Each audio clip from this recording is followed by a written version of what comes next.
রেজার PAY, ঠিক আছে? এই রেজার পে সাইটে গিয়ে কি করতে হয়, এটা হচ্ছে পেমেন্ট গেটওয়ে। এটা কেন করতে, শোনা যাচ্ছে তো সব কথা? হ্যাঁ শোনা আছে। হ্যাঁ হ্যাঁ শোনো। আর আমার স্ক্রিন দেখা যাচ্ছে তো? হ্যাঁ স্ক্রিন ভিজিবল আছে, আপনি বলুন। ওকে, তো এবার কি হবে, আমরা গুগলে গিয়ে কি করব, এইখানে আমি জুম করে দেখিয়ে দিচ্ছি। এটা হচ্ছে আমরা রেজার পে, অ্যাকচুয়ালি বানানো হচ্ছে এরকম রেজার পে।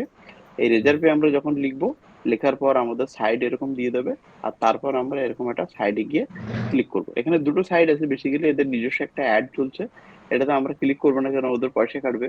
তো আমরা খুব ভালো মানুষ, এই জন্য ওদের চাই না যে ওদের বিনা কারণে পয়সা কাটুক। 100 তো এটাতেও ক্লিক করে যাওয়া যায়, আবার এটাতেও ক্লিক করে যাওয়া যায়। এখান থেকে রেজার পে গেটা অনেক গেলেই কি হবে, সাইন আপ বলে একটা বাটন পাবো, ঠিক আছে? সাইন আপ বাটনে গেলে মিউট করে রাখবে, হ্যাঁ, তাহলে আওয়াজ হচ্ছে খুব।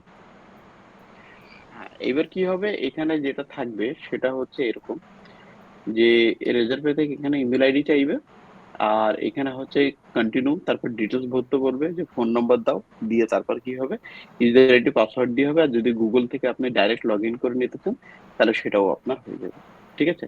তো এইভাবে মোটামুটি আমরা কাজ করতে পারি, ঠিক আছে? এটার জন্য একটু তো মান্থলি টাকা লাগবে তো? না এটার জন্য মান্থলি বা ইয়ারলি কোনো টাকা লাগবে?